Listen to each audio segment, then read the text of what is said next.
दिल्ली शहर, हवा में धूल, ट्रैफिक का शोर, लोग दौड़ते हुए मानो हर कोई किसी अदृश्य मंजिल की ओर भाग रहा हो। रवि भी उन्हीं में से एक था। एक मल्टीनेशनल कंपनी में काम करता था।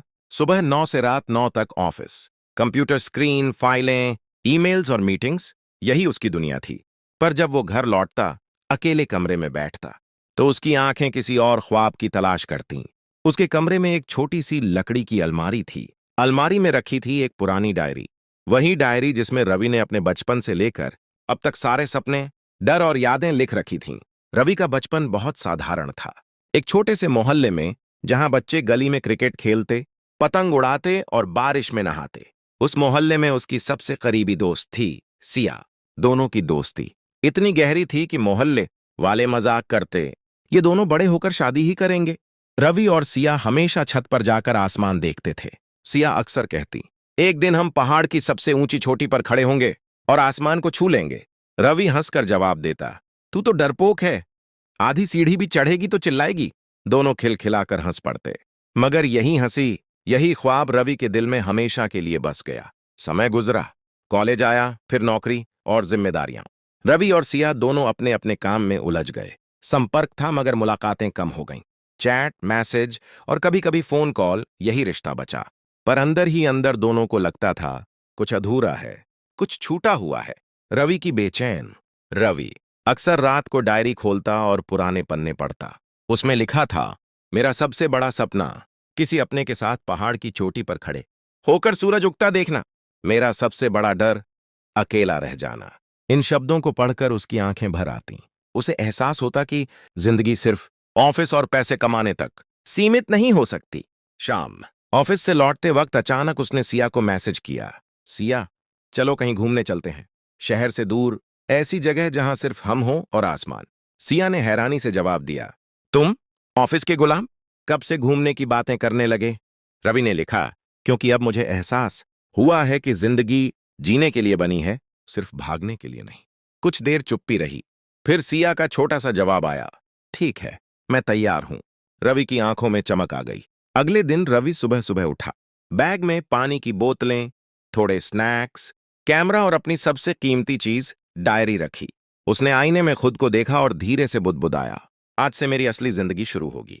रवि अपनी पुरानी कार लेकर सिया के घर पहुंचा। सिया साधारण सलवार कुर्ता पहने तैयार खड़ी थी। रवि ने मुस्कुराकर कहा, तू बिल्कुल वैसी ही लग रही है जैसी बचपन में होती थी। सिया हंस दी, और तू अब भी वही है, वही पागल। दोनों कार में बैठे और पहाड़ों की ओर निकल पड़े। सड़कें टेढ़ी मेढ़ी थीं, हवा में ठंडक थी, शहर का शोर पीछे छूट चुका था। सिया खिड़की से बाहर देखती रही, फिर बोली, यकीन नहीं होता कि इतनी खूबसूरती शहर से कुछ ही घंटों की दूरी पर है। रवि ने कहा, असल जिंदगी तो यही है, शहर में सिर्फ दौड़ है। ढाबे पर विराम। रास्ते में उन्हें एक पुराना ढाबा मिला। वहां दोनों ने चाय पी। ढाबे वाले अंकल ने उनसे पूछा, कहां जा रहे हो बच्चे?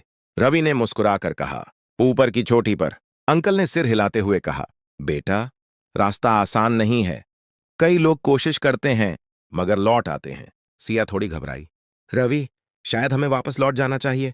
रवि ने उसकी आंखों में देखते हुए कहा, अगर आसान रास्ता ही चुनना था तो फिर सफर क्यों शुरू किया? सिया चुप हो गई। ढाबे से आगे उन्हें एक सांकरी पगडंडी दिखी।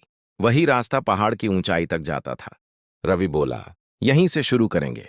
सिया हैरान रह गई, क्या, इतने ऊंचे पहाड़ पर चढ़ना? तुम पागल हो। रवि ने उसका हाथ थामा और कहा, अगर डरोगी तो कभी जान नहीं पाओगी कि ऊपर क्या है। मन मारकर सिया मान गई। ढाबे से आगे शुरू हुई वो संकरी पगडंडी, पेड़ों से घिरी, पत्थरों से भरी और ऊपर की ओर जाती हुई।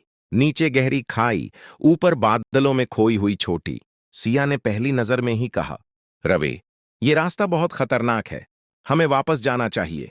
रवि ने हल्की मुस्कान के साथ उसका हाथ थामा और बोला, अगर डर की वजह से लौट गए तो जिंदगी भर पछताएंगे। असली नजारे डर के पार ही मिलते हैं। सिया चुप हो गई। वो जानती थी कि रवि जिद्दी है। जैसे ही दोनों ने चढ़ाई शुरू की, रास्ता और कठिन होता गया। कहीं फिसलन थी, कहीं डीले पत्थर। हवा तेज हो चली थी। कुछ ही देर में सिया हांफते हांफते थक गई। उसने जमीन पर बैठते हुए कहा, मुझसे नहीं होगा रवि, ये बहुत मुश्किल है। रवि उसके पास बैठ गया। उसने अपना बैग खोला और पानी की बोतल निकालकर सिया को दी, फिर अपनी डायरी उसके हाथ में रख दी। सिया ने हैरानी से पूछा, ये क्यों दी? रावी ने कहा, पढ़ो, फिर फैसला करना। सिया ने डायरी खोली। पन्ने पीले पड़ चुके थे। उसमें लिखा था, जब मैं छोटा था तब मैंने सपना देखा था कि एक दिन किसी अपने के साथ पहाड़ की चोटी पर खड़ा होकर सूरज उगते देखूंगा, मगर मैं हमेशा डरता रहा, कहीं अकेला न रह जाऊं। जिंदगी में बहुत दौड़ लगाई, लेकिन वो सपना आज तक अधूरा है। सिया की आंखें भर आईं। वो धीरे से बोली, तो ये सफर सिर्फ छोटी का नहीं, तेरे सपनों का है? रवि ने सिर हिलाया। हाँ, और मैं चाहता हूं कि तू मेरे साथ उस सपने को पूरा करे। सिया ने डायरी बंद की और गहरी सांस लेकर कहा, ठीक है, अब मैं पीछे नहीं हटूंगी। दोनों ने फिर चढ़ाई शुरू की, लेकिन जैसे जैसे ऊंचाई बढ़ती गई, हवा ठंडी और पतली होती गई। पेड़ों की जगह अब सिर्फ पत्थर और बर्फ दिखाई देने लगी। एक जगह रास्ता इतना संकरा हो गया कि मुश्किल से एक आदमी गुजर सकता था। एक तरफ गहरी खाई, दूसरी तरफ ऊंची चट्टान। सिया कांपते हुए बोली, रवि, अगर मेरा पैर फिसल गया तो? रवि ने उसका हाथ और कसकर पकड़ लिया। तो मैं तुझे गिरने नहीं दूंगा। धीरे धीरे दोनों ने वो रास्ता पार किया। थोड़ा आगे बढ़ते ही अचानक सिया का पैर फिसल गया। वो गिरने ही वाली थी कि रवि ने बिजली सी फुर्ती से उसका हाथ पकड़ लिया। सिया लटक रही थी। नीचे गहरी खाई। उसकी आंखों में डर साफ झलक रहा था। वो चिल्लाई, रवि, मैं गिर जाऊंगी। रवि दांत भींचकर बोला, तू गिरने नहीं वाली।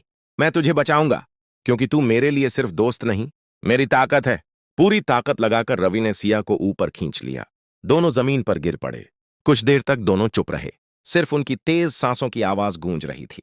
फिर सिया की आंखों से आंसू निकल पड़े। वो बोली, अगर तू ना होता तो मैं आज जिंदा नहीं होती। रवि ने धीरे से कहा, इसीलिए तो तुझे साथ लाया हूं। सपने अकेले पूरे नहीं होते। आगे बढ़ते हुए सिया को अपने बचपन की याद आने लगी। उसे याद आया कैसे वो छोटी थी तो हमेशा ऊंचाई से डरती थी। झूले पर बैठते ही चिल्ला देती। सीढ़ियां चढ़ते वक्त मां का हाथ कसकर पकड़ लेती। उसने धीरे से कहा, रवि, तू जानता है ना, मैं हमेशा से डरपोक रही हूं। रवि मुस्कुराया, नहीं, तू डरपोक नहीं। तूने आज सबसे बड़ा कदम उठा लिया है, डर का सामना करने का। यही बहादुरी है। सिया ने उसकी आंखों में देखा और पहली बार खुद को मजबूत महसूस किया। जैसे जैसे शाम होने लगी, पहाड़ पर अंधेरा छा गया। दोनों ने एक छोटी सी खुली जगह पर डेरा डाला। आसमान में तारे चमक रहे थे। ठंडी हवा चल रही थी। सिया ने आसमान की तरफ देखते हुए कहा, ये तारे कितने पास लगते हैं, जैसे छू सकते हो। रवि ने कहा, देखा, यही तो है असली जिंदगी। शहर में सिर्फ रोशनी है, यहां असली आसमान है। दोनों तारों को देखते देखते नींद में डूब गए। अगले दिन सुबह दोनों ने फिर सफर शुरू किया। थकान थी, लेकिन दिल में नया जोश भी था। रवि बोला, हम अब आधा सफर तय कर चुके हैं, बस थोड़ा और। सिया ने मुस्कुराते हुए कहा, अब मैं पीछे नहीं हटूंगी, चाहे रास्ता कितना भी कठिन क्यों न हो। सुबह की ठंडी हवाओं में जब सूरज धीरे धीरे घाटियों के पीछे से निकल रहा था, तब रवि और सिया छोटी पर बैठे थे। पूरी रात दोनों वहीं जमे रहे। सितारों से भरा आसमान, हवा की सरसराहट और दोनों की लंबी बातें, ये सब उनकी यादों का एक स्थायी हिस्सा बन गया। रवि ने धीरे से कहा, सिया, मुझे हमेशा डर था कि सपने सिर्फ किताबों और दिमाग तक ही रह जाएंगे, लेकिन आज मुझे लग रहा है कि हम सच में उन्हें जी सकते हैं। सिया ने उसकी तरफ देखा। उसकी आंखों में चमक थी, लेकिन उस चमक के पीछे आंसू छिपे थे। उसने कहा, तुम्हारे सपने पूरे होंगे क्योंकि तुम्हारे पास हिम्मत है, और तुम अकेले नहीं हो रवि। अचानक हवा तेज हुई। दूर पहाड़ों से हल्की गड़गड़ाहट सुनाई दी। मौसम बिगड़ने वाला था। उतरना जरूरी था। दोनों ने अपने बैग कंधे पर डाले और ढलान की ओर चल पड़े।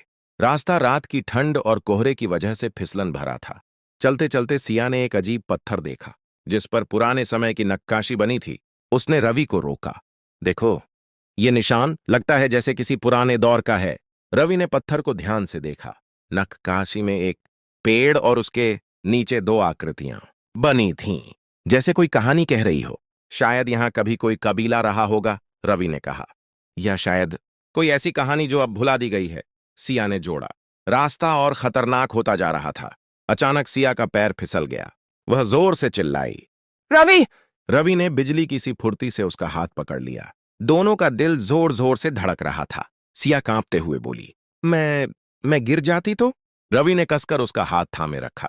जब तक मैं हूं, तुझे कुछ नहीं होने दूंगा। इस पल के बाद दोनों के बीच का रिश्ता और गहरा हो गया। आखिरकार दोनों घाटी के नीचे पहुंचे। गांव पास ही था। सूरज पूरी तरह निकल चुका था और उसकी सुनहरी किरणें घाटी को रोशन कर रही थीं। गांव पहुंचकर सिया ने देखा कि बच्चे खुले मैदान में खेल रहे थे और बुजुर्ग धूप सेंकते हुए बातें कर रहे थे। गांव वालों ने रवि और सिया को देखकर कहा, तुम दोनों ने रात ऊपर चोटी पर गुजारी? कमाल की हिम्मत है। रवि मुस्कुराया। सिया ने भी सिर हिलाया, लेकिन उसके दिल में कुछ और था। उसे लगा कि इस यात्रा ने न सिर्फ उनके सपनों को बल्कि उनके रिश्ते को भी एक नई दिशा दी है। शाम को जब दोनों वापस शहर लौटने लगे, रवि ने सिया से कहा, मैंने अपनी डायरी में हमेशा लिखा कि एक दिन कोई होगा जो मेरे सपनों को समझेगा। आज लगता है वो कोई तुम हो। सिया ने धीमे से जवाब दिया, और मैंने हमेशा यही चाहा कि कोई मुझे मेरे डर से बाहर निकाले। शायद वो कोई तुम हो रवि। दोनों चुप हो गए, लेकिन उनकी चुप्पी बहुत कुछ कह रही थी। पहाड़ों का सफर खत्म हो गया था, लेकिन असली सफर अब शुरू हुआ था। जिंदगी का सफर, साथ साथ।